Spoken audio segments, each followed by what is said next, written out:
Alhamdulillahi Rabbil Alamin. Nahmaduhu wa nasta'inuhu wa nastaghfiruh. Wa na'udzu billahi min shururi anfusina wa min sayyiati a'malina. May yahdihillahu fala mudilla lahu wa may yudlil fala hadiya lahu. Asyhadu an la ilaha illallah wa asyhadu anna Muhammadan abduhu wa rasuluh alladzi la nabiyya wa la rasula ba'dah. Amma ba'du. Fa inna asdaqal hadithi kitabullah wa khairul hadi hadi Muhammadin sallallahu alaihi wasallam. Qala Allah ta'ala fi kitabihil karim ba'da a'udzu billahi minasy syaithanir rajim. Bismillahirrahmanirrahim. Ya ayyuhalladzina amanu taqullaha wa qulu qawlan sadida yuslih lakum a'malakum wa yaghfir lakum dhunubakum wa may yuti'illaha wa rasulahu faqad faza fawzan 'azima. Ikhwani fi din arsyadani arsadakumullah. Alhamdulillah, kita panjatkan puja dan puji syukur kehadirat Allah Subhanahu wa taala yang telah memberikan limpahan nikmat, rahmat, inayah serta hidayahnya kepada kita semua, sehingga pada hari yang mulia ini Allah mudahkan kita, melangkahkan kaki kita untuk melaksanakan bagian daripada kewajiban kita sebagai seorang hamba yang beriman, yaitu salat Jumat. Maka semoga kita termasuk orang-orang yang bersyukur atas nikmat-nikmat yang Allah berikan itu. Salam serta salawat semoga selalu tercurahkan untuk yang mulia Nabi kita Muhammad sallallahu alaihi wasallam yang telah berjuang menegakkan agama ini, mengorbankan jiwa raganya, hartanya, keluarganya, sahabatnya demi tegaknya dinul Islam ini, dengan satu harapan agar kemudian seluruh umatnya mendapatkan kebahagiaan. Yang kebahagiaan itu bukan hanya kebahagiaan yang fana, tetapi juga kemudian kebahagiaan yang abadan, yang selama-lamanya akan dirasakan, yaitu adalah masuknya seorang hamba ke dalam surganya Allah Subhanahu wa taala. Maka kemudian semoga kita termasuk orang-orang yang berjuang bersama Rasulullah sallallahu alaihi wasallam menegakkan agama ini, mendirikan rukun-rukun Islam, agar kemudian kita bertemu dengan Rasulullah sallallahu alaihi wasallam dan berkumpul bersamanya di surganya nanti. Amin Allahumma amin. Kemudian yang selanjutnya adalah satu hal yang kemudian tidak akan pernah lupa oleh seorang hamba, yaitu adalah meningkatkan keimanan dan ketakwaannya terhadap Allah Subhanahu wa taala. Karena tidak ada bekal yang paling baik untuk bertemu dengan Allah Subhanahu wa taala kecuali ketakwaan.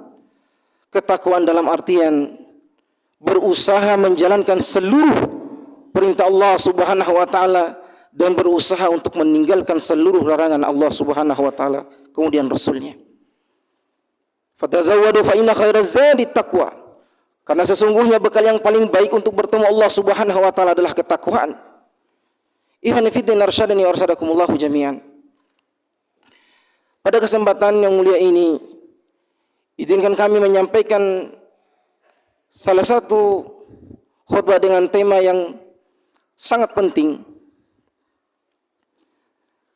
Karena tidak mungkin kehidupan seseorang tidak terlewati oleh nikmat Allah yang satu ini. Kata Allah Subhanahu wa taala, "Wal 'asr, innal insana lafi khusr, illa alladhina amanu wa 'amilus shalihat wa tawasaw bil haqq wa tawasaw bis sabr." Kehidupan manusia ternyata semuanya dalam kerugian. Kita ini sesungguhnya adalah orang-orang yang kemudian dalam kerugian, kata Allah Subhanahu wa taala. Tentu kita semua tidak ingin merasakan kerugian dalam dunia bisnis dan sebagainya. Sebagai manusia tidak ada yang pernah ada orang yang menginginkan kerugian. Tetapi nyatanya dewasa ini ada banyak sekali orang-orang yang kemudian justru jatuh dalam kerugian itu. Padahal 14 abad yang silam telah Allah ingatkan. Bahkan kemudian Rasulullah sallallahu alaihi wasallam telah memberikan tanbihnya. Nikmatani maghbunun fihi ma inda kullin nas as-sihha wal faragh. Bahwa kemudian ada nikmat yang Allah berikan Yang mana nikmat itu adalah sebuah penunjang besar seorang hamba untuk masuk ke dalam surganya. Maka jelas kata Allah Subhanahu wa taala, demi masa, demi waktu. Siapa di antara kita yang tidak pernah dilewati oleh yang namanya waktu? Dalam amal kita, dalam perbuatan maksiat kita, semuanya dilewati oleh yang namanya waktu. Sehat kita, miskin kita, dan sebagainya. Betapa pentingnya waktu itu. Maka kemudian ada pengecualian bagi orang-orang yang tidak merasakan kerugian, yaitu adalah orang-orang yang beriman, kata Allah Subhanahu wa taala. Lalu kemudian apakah cukup dengan hanya keimanan? Ini amantu billah. Apakah cukup saya beriman kepada Allah Subhanahu wa taala? Apakah cukup saya beriman kepada Rasulullah sallallahu alaihi wasallam sebagai utusan Allah Subhanahu wa taala membawa agama ini? Tidak cukup. Keimanan seseorang tidak akan terwujud jika tanpa dilandasi yang namanya keilmuan. Disitulah peran ilmu. Bagaimana kemudian orang-orang mengimani Allah Subhanahu wa taala dengan tanpa landasan ilmu? Bagaimana kemudian seseorang akan melaksanakan ibadah tanpa tuntunan Rasulullah sallallahu alaihi wasallam? Bagaimana seseorang akan melakukan kehidupan sosial tanpa landasan agama? Itulah kemudian kenapa Allah Subhanahu wa taala memberikan penegasan bahwa Al-Qur'an Al-Karim yang diturunkan oleh Allah Subhanahu wa taala sebagai pedoman hidup manusia dalam hal apapun.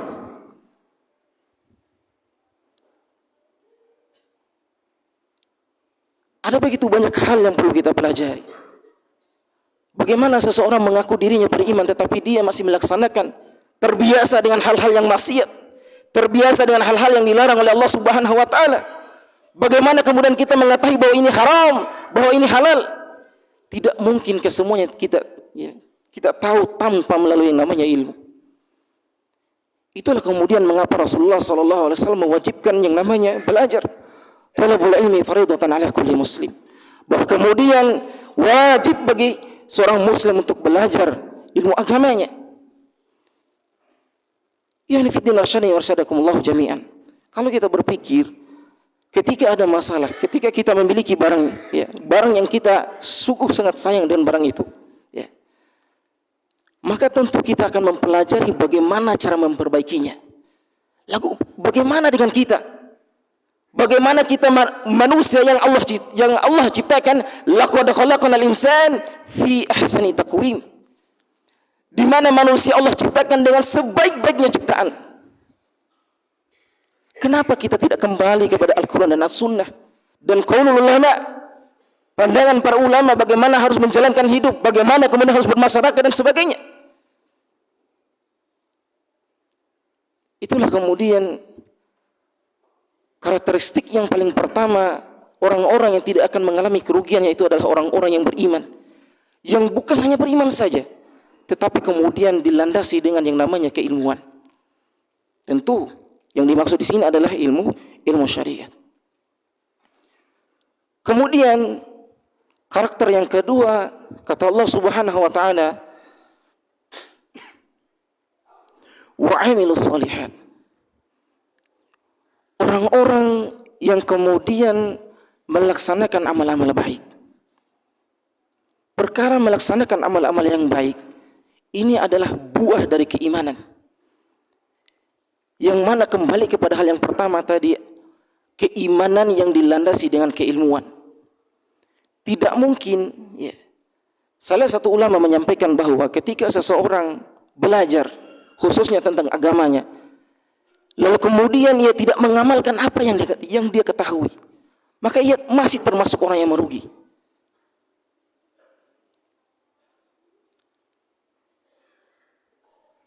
Mengamalkan segala sesuatu apa yang kita ketahui, itu adalah sesuatu hal yang wajib kita lakukan. Karena itu adalah bentuk daripada keimanan.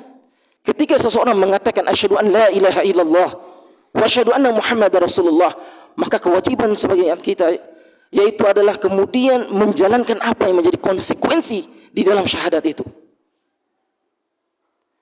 Karena keimanan seseorang tidak akan cukup hanya mengucapkan saya beriman kepada Allah Subhanahu wa taala, saya beriman kepada Rasulullah, tidak akan cukup. Para ulama sepakat bahwa keimanan seseorang itu harus tergolong dengan 3 hal. Yang pertama, yakin di dalam hatinya bahwa sesungguhnya hanya Allah yang berhak disembah dengan yang benar. Hanya Rasulullah SAW utusan Allah Subhanahu wa taala yang terakhir. Dan kemudian yang kedua, mengucapkannya dengan lisan. Lalu yang ketiga adalah beramal dengan anggota badan kita. Bukti dari keyakinan kita, keimanan kita kepada Allah Subhanahu wa taala. Itulah kemudian kenapa ada perintah wa amilus shalihat. Kemudian yang ketiga, kata Allah Subhanahu wa taala adalah wa tawassaw bil haq. Saling menasihati dalam kebenaran. Mengingatkan saudara-saudara kita untuk melakukan kebaikan. Karena ilmu-ilmu yang kita pelajari itu sejatinya bukan hanya untuk diri pribadi kita, tetapi juga kemudian agar kemudian kita transfer kepada orang lain, sehingga itu kemudian menjadi amal jariah untuk kita. Wabil khusus di sini adalah tentang orang tua. Orang tua yang memiliki anak, keluarga dan sebagainya. Yang mana kesemuanya itu ada, akan ada masa dimintai oleh Allah Subhanahu wa taala pertanggungjawaban terhadap kita sebagai seorang pemimpin keluarga. Kata Allah Subhanahu wa taala, ya ayyuhalladzina amanu qu anfusakum wa ahlikum nar. Wahai orang-orang yang beriman, lindungilah dirimu dari api neraka. Lalu kemudian keluargamu, anak dan istrimu, didiklah mereka dalam kebenaran. Ada kalimat yang kurang, ketika anaknya melakukan kesalahan, kok bisa dengan santainya mengucapkan, enggak apa-apa, masih anak kecil.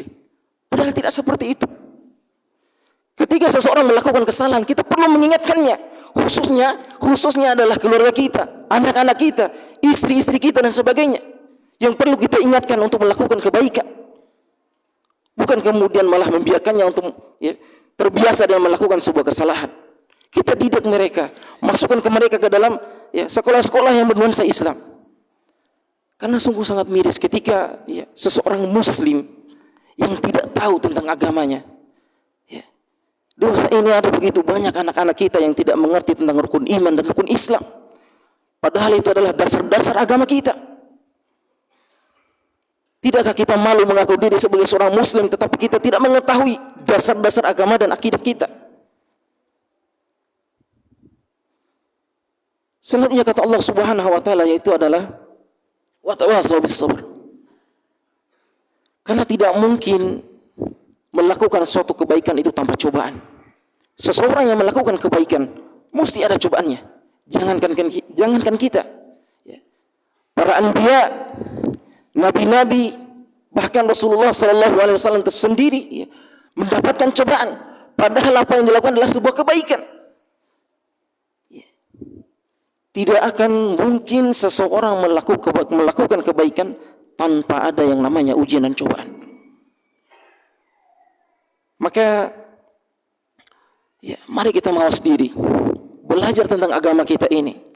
Karena sesungguhnya kita tidak tahu kapan kemudian Allah akan menghadirkan malakul maut yang akan menghantarkan kita kepada Allah Subhanahu wa taala. Lalu bagaimana kemudian kita akan menjawab pertanyaan-pertanyaan Allah Subhanahu wa taala dengan nikmat-nikmat yang Allah berikan? Bagaimana kemudian Allah memberikan kesempatan, ilmu, harta dan sebagainya? Akan kemana semua itu? Barakallahu li wa lakum ya fihi min ayati wa dzikril hakim. Wa taqabbalu minni wa minkum tilawatahu innahu huwal ghafurur rahim.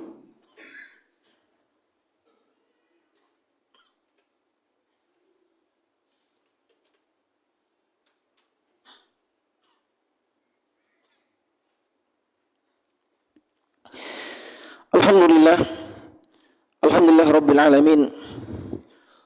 Wassalatu wassalamu ala nabiyina Muhammad wa ala alihi wa sahbihi wa man tabi'ahum bi ihsan ila yaumiddin. Asyhadu an la ilaha illallah, asyhadu anna Muhammadan abduhu wa rasuluh. Amma ba'du.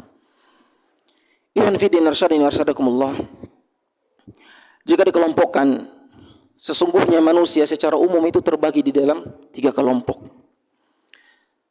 Ada kelompok orang-orang yang kemudian Allah beri nikmat, tetapi kemudian nikmat itu dia tidak gunakan untuk beramal soleh. Lalu kelompok yang kedua adalah mereka yang Allah beri nikmat waktu khususnya, tetapi kemudian dengan nikmat itu dia berbuat maksiat, dia berbuat dosa. Dan lalu yang ketiga adalah ada kemudian orang-orang yang Allah beri nikmat, dengan nikmat itu ia gunakan untuk bertakarrub, mendekatkan diri kepada Allah Subhanahu wa taala. Maka dari itu semoga kita semua ini adalah termasuk orang-orang yang golongan yang ketiga, yang Allah beri nikmat, khususnya nikmat waktu ini, kita gunakan sebaik-baik mungkin dalam rangka menyiapkan bekal kita. Karena sesungguhnya kehidupan kita ini sesungguhnya menanti kematian. Kita tidak ada yang tahu kapan kemudian kematian akan menghampiri kita. Innallaha malaikatahu yusholluna 'alan nabi ya ayyuhalladzina amanu shallu 'alaihi wa sallimu taslima. Allahumma ighfir lil muslimina wal muslimat wal mu'minina wal mu'minat al ahya'i minhum wal amwat innaka sami'un qaribun mujibud da'wat ya qadiyal hajat. Rabbana zalamna anfusana wa illam taghfir lana wa tarhamna lanakunanna minal khasirin. Allahumma ij'alna minasy syakirin was salihin wal muttaqin wal muhtadin wan najina fid dunya wal akhirah. Rabbana zalamna anfusana wa illam taghfir lana wa tarhamna lanakunanna minal khasirin. Rabbana atina fid dunya hasanah wa fil akhirati hasanah wa qina adzaban nar. Ibadallah, innallaha ya'murukum bil adli wal ihsan wa ita'i dzil qurba wa yanha 'anil fahsya'i wal munkari wal baghi ya'idzukum la'allakum tadhakkarun. Aqimus shalah.